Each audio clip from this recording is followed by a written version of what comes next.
Shri Gurubhyo Namaha Harihi Om.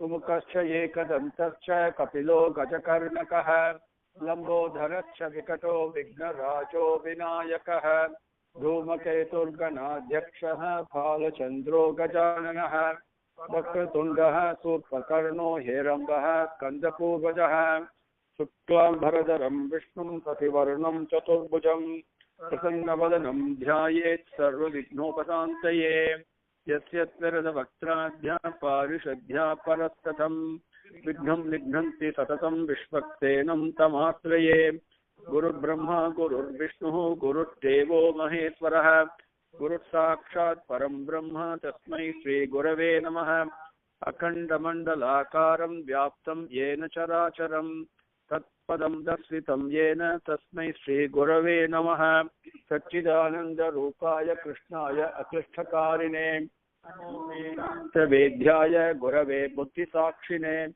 Krishna Dvaipaya Namvyasam Sarva Bhuta Hiteratam Vedabcha Bhakaram Bande Samadhi Nilayam Munim Sahasramurte Purushottamasya Sahasra Netranana Padabaho Sahasranamnam Savanam Pratastam Niruchyate Janma Jaradi Shantyai. Now, with Bhagavan says, let us continue. We came up to in Slokam number 75. Sadgati Satkriti Satta Sadbhuti Satparayana. We finished the previous Slokam.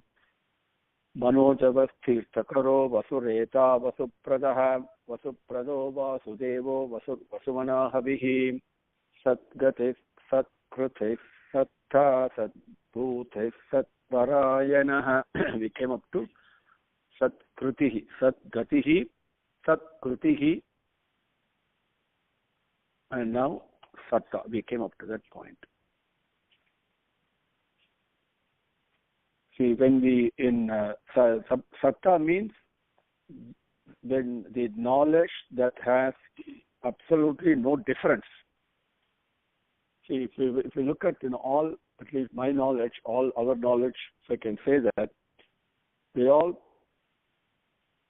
based upon differentiation, right? Fundamentally, on a differentiated world, on a differentiated envelope of understanding, we try to understand things, right? So there's always Vedam as it is called, difference, but a constant integrated awareness. There is the knowledge is such that it has absolutely no difference at all. No difference, zero. That is Satta. Okay? And again, it's an experience only. It is not. When we talk of knowledge, we must train ourselves not to think in terms of understanding. We need to de-educate ourselves and realize that knowledge and understanding are two different things. Entirely two different things. So knowledge is always to do with anubhavam. When there is anubhavam, in anything that you experience, if you really look into it deeply, carefully, you will find that experience is the knowledge that you know. And that knowing is pertaining to that particular experience that you have has no difference, which means there's no doubt. There's no limitation, right? It's very clarity. That certainty is there. So Satta. Satta means without any differentiation, the knowledge without any that he is that now Bhagavan himself is the form of that knowledge, that Jnana Swarupi, without any differentiation. That Jnana Swarupi, that is Satta, which is truth. Satyam, right? Satya asked about Satyam the other day. Satta, right? Sat Bhutihi. Now, then the Bhutihi means all the various appearances that we have, various forms, embodiments, and thoughts and things that are invisible also, right? They also have a form, even though they're invisible. So this Sat, this one that is changeless, that is no undifferentiated, right? That takes various forms that are differentiated. That's Sat Bhuti. That's all. Everything comes from there. Satta Sat Bhuti, then Sat Parayana. In Sat Bhuti, Parasara Bhattar enjoys Krishna Bhagavan. He says, for Bhagavan has even Bhagavad Gita, Arjuna says, how was Krishna Bhagavan to them? Okay, he was also a son, he was also a mitra, and he was also a friend, and at the same time, he was also the support for the Pandavas. The many roles that he plays. That is the way that Bhagavan is. In all of us, we come and we go, and we all seek Bhagavan's lotus feet only without us realizing it. But we fulfill our roles and go. Right, that is all. It's the same Bhagavan that appears in all these things. That's Sat Bhuti. Very important. Same way Krishna was a son, was a friend, as also a support for Pandavas, right? Adharam, the place where to do the surrender, and also he was a teacher. Swam Prapannam, Shisheteham, Sadhimam, Swam Prapannam, he says, right? So he's also a teacher, great teacher. So all the roles that he played and went. Like that, we play our roles. That's how Bhagavan appears in your form, in my form, and carries out the role. But to experience the Bhagavan playing these roles, discipline is required. That's what we were talking earlier. Very important. Okay? Unless we come to the level of Prahlada, right? Then Sat Bhuti Sat Parayana. As we just spoke about, see, Parayanam and Parayanam, we use the word colloquially. Parayanam means we think Bhagavata Parayanam, Saptaha Parayanam we are doing. So we automatically think it is reading. Okay, maybe Sundaraganda Parayanam I will do. And so I'm reading this. Somebody reads something, then I listen, or whatever it is. No, Parayanam comes from Parayanam. Parayanam means that is a gati, that is a goal. That is a path as well as a goal. So, Sat Parayana, all the sadhukal, the word comes from again Sathya or Sattvic, dominant, right? Always seeking and keeping the company of Bhagavan. What is their goal? What is their end? What is it what is it they are seeking? That thing to attain. That is Bhagavan. That is Sat Parayana. Same way, Bhagavan is also doing Parayanam. And his Parayanam, whenever I read this, the Sadhujana Poshanam we say, okay? For the Sattvic people, the Sadhukal, Bhagavan not only protects, that is his goal also. He's also got a goal. He never lets anybody, but incredible. Bhagavan's Parayanam is all of us. The welfare and well-being of all of us, not only the human being, but all the Jantukal, everything. That is Bhagavan's Parayanam. That is his goal. So, Sat Parayanaha. So, that is Bhagavan.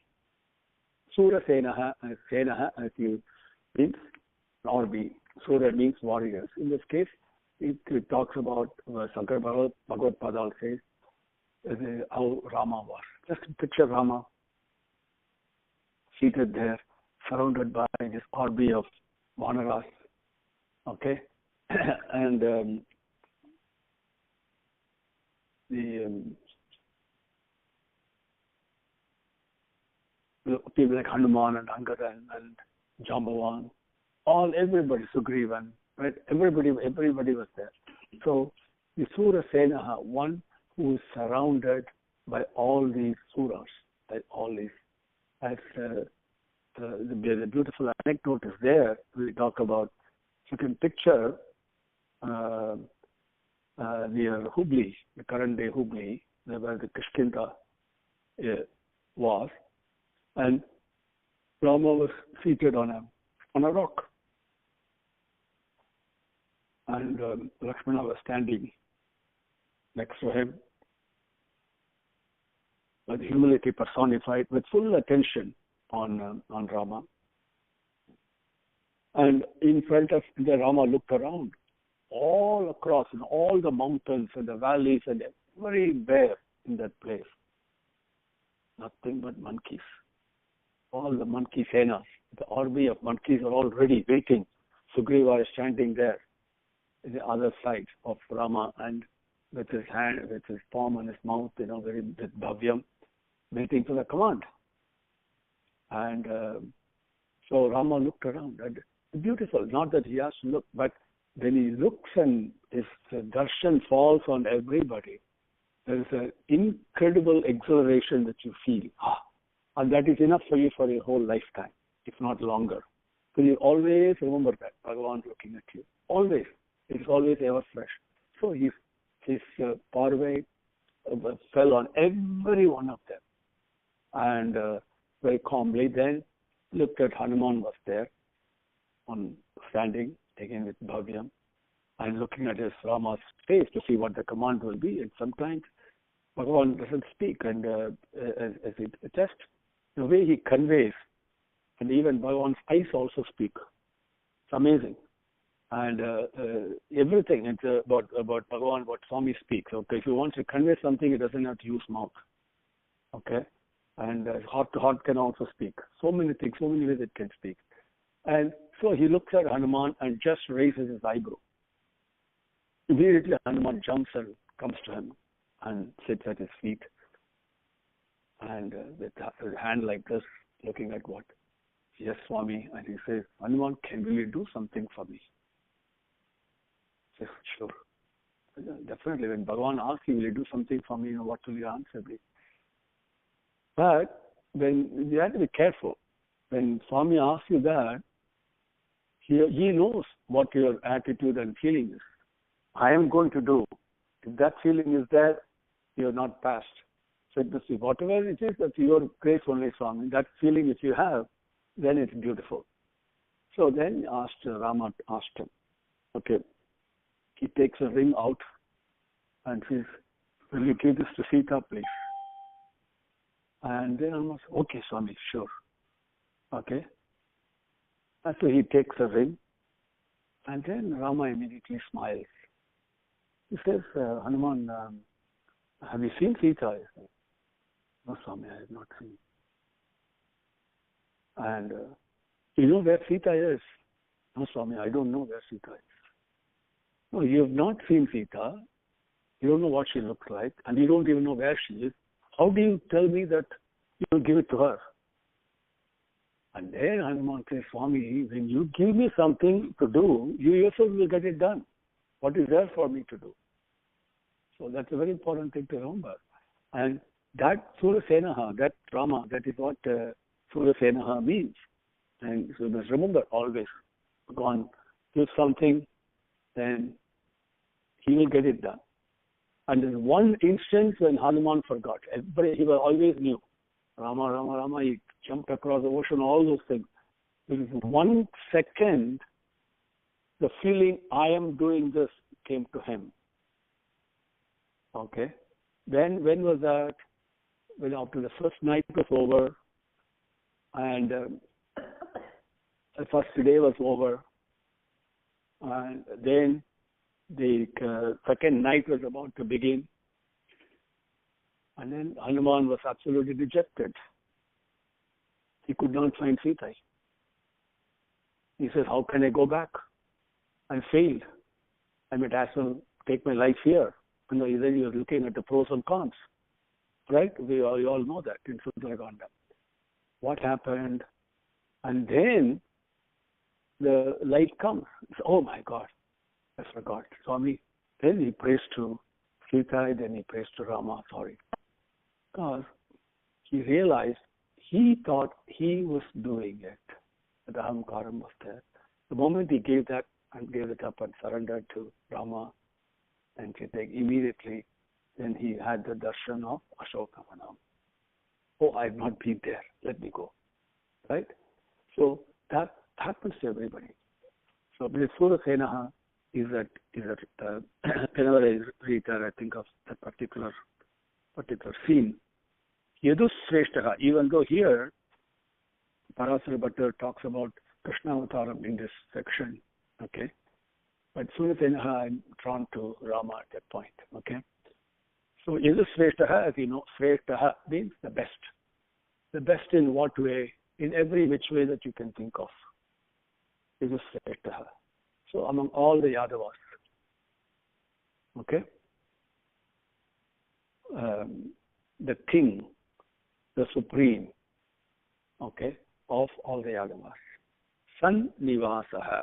So, Sadgatis, Sadkrutis, Satta, Sadbhutis, Satparayanaha, Surasenaha, Yadusreshtaha, Sannivasaha, Suyamunaha, Sannivasaha, Nivasaha, then Sun.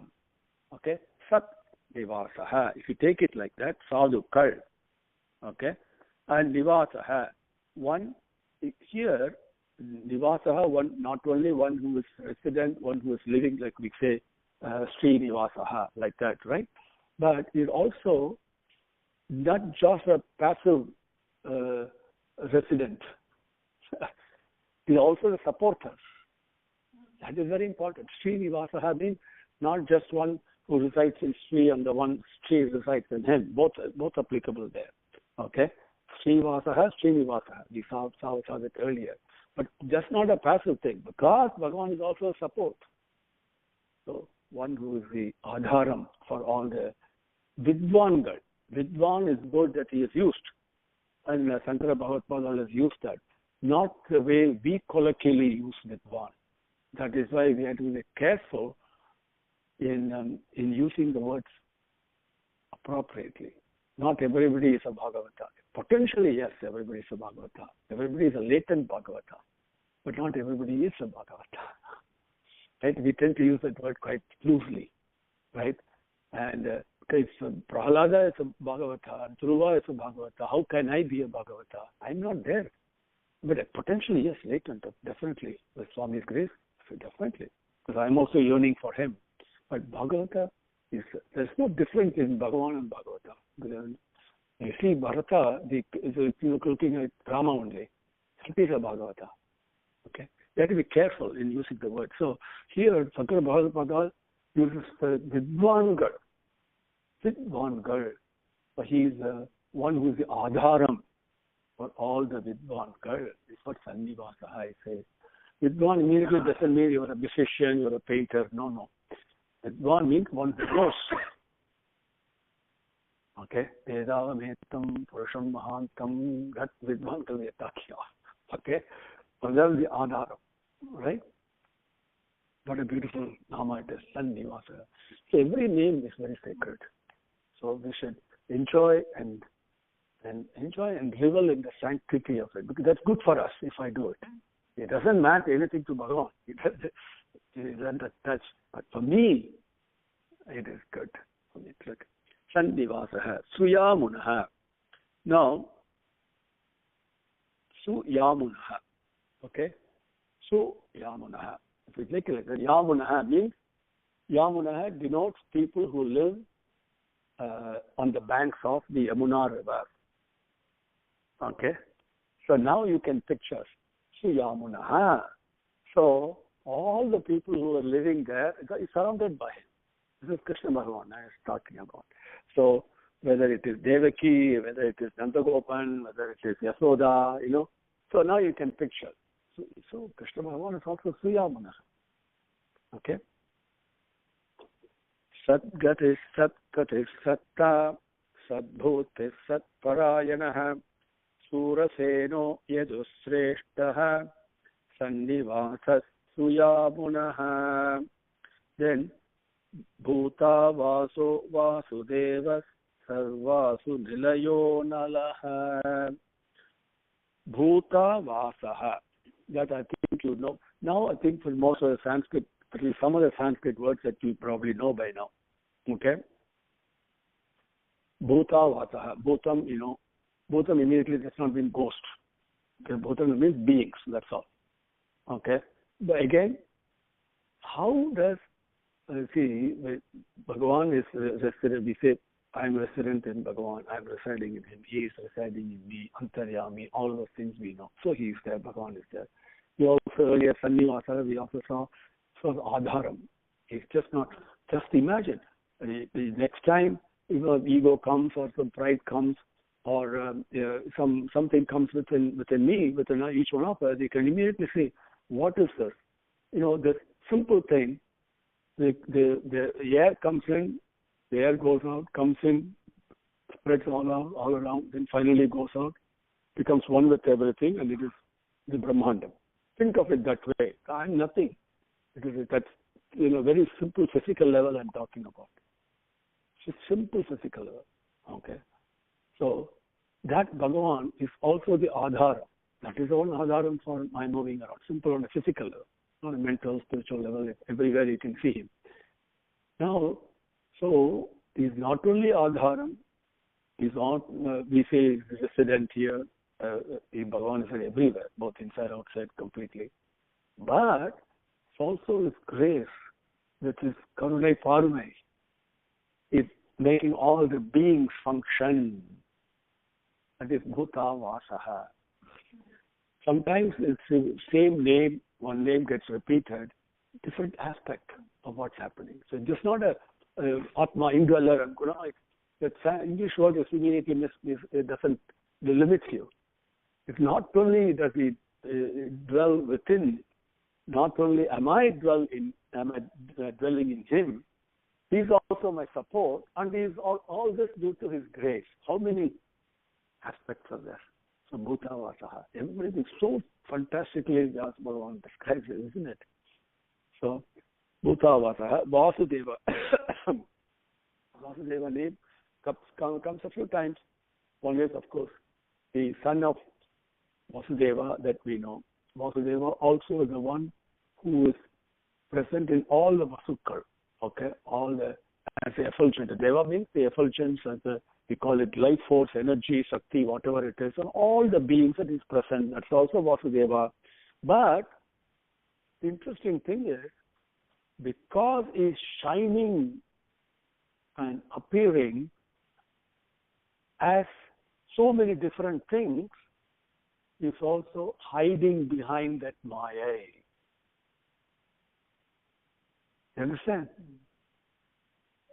The same effulgence appears like me, appears like you, appears like this book or whatever, right?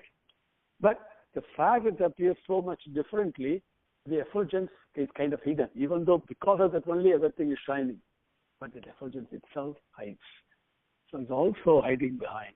So it kind of envelops this thing in ignorance, so to speak, right? Maya, the false perception.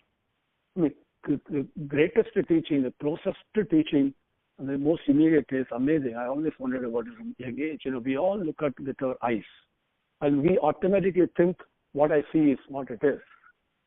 But it is not. We know scientifically, okay, the image is upside down. The very first thing itself is the Maya. What I see is not what it is. If I'm true to myself, even scientifically speaking, then I must question. This is not what it is. I say, this is what I think it is. This way, no, it is actually upside down. But I'm not seeing it upside down. Why? Maya. Like, see how we fall into the trap right from beginning onwards. Isn't it? So, and this is Vasudeva, one who's hiding behind this. Okay? Then, Bhuta Vaso Vasudevaha, Sarvasu Nilayo Nalaha, Sarvasu Nilayaha, and then Analaha. So, Sarvasu Nilayaha, Layaha. Laya means control. Okay? Control means something that is within your control. That is Layam. Okay? And when we say, for example, in music, we use the word Layam, which is Talam. It is actually, and without Layam, there is no sound. That's the one, there's two aspects to it. When you really look into the musical side of it, and the musicians present here, I'm very happy, is that whatever way beautifully you may sing and all that, but it has to fall into that line. It has to keep to that what we call a beat. That is one. the other layam is also even the music itself, even the mridangam or tabla or whatever it is, that is controlled by the Shruti. That's also under control. Then even the beats that they do is controlled by time, isn't it? It has to fall within that. It cannot exceed that time. Even the silence that they give in between is all measured. So there is a layam built in. And the final layam is, of course, they're all under control. Right? How long I live, when the last breath will be there, everything is under control. The falsity is to think that things are under my control. That's absolute false thinking, okay? That is a play. That is a maya. But the truth is, everything is in Bhagavan's control. Bhagavan himself says, not a dot moves without Rama's will, not a leaf falls without Rama. So you must understand. And to prove this, even though we may use the buddhi that we have and intelligence and everything else and take some decisions and act this way, that way and all that, yes, those are all under the control of the tools that he has given. But there will come a time in everybody's life, at any particular moment, he may behave completely out of character. Normally, you would not behave like that. Normally, you would not. It is more than impulse. It is not impulsive I'm talking about. Normally, you may be very careful, methodical, whatever. All of a sudden, you may be completely out of character. You may act something, okay, at a given moment. Everybody's life it happens. And you may be extremely careful and not to be cheated by everybody and analyze things and all that. But a moment, you may actually end up believing something and getting cheated. So many things happen that out of character I'm giving, okay? You can yourself see in your own life you have done that. Why does that take place? Because as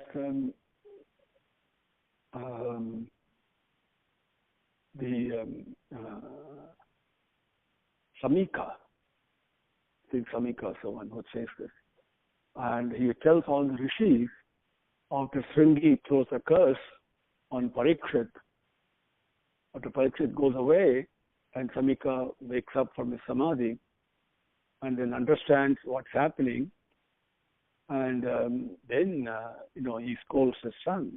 What is this? Is not an ordinary person. It's a great king. He's a dharmavan, and so he talks about the extols his virtues. Parikshit is not an ordinary man, but for him you did this. But if that happened, then he says, for a person like that to behave this way, completely out of character, why does it happen like that? Okay? Because compulsion of the moment is inescapable. Always remember that. Compulsion of the moment is inescapable, which means, translating that into my life, if I do something out of character, oh my God, then, Bhagavan designed. He wants it to happen this way, surrender. So that layam, so that everything is under his control. Truly, he's a puppeteer. We are all puppets only. Okay, and there are so many ways the puppeteer acts. As Bhagavan Swami says, for you and me, but we think in a linear manner, 2 dimension. This is what it is. No. Bhagavan is infinite dimensions are there. It's not only 3 or 4 or 5. Because the puppet, the strings are not only the 3 gunas. This is important.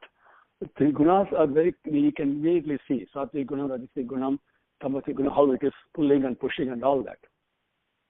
But situations, thoughts, feelings, emotions, so many things are under his control. So he can make anything happen, move whichever way he wants.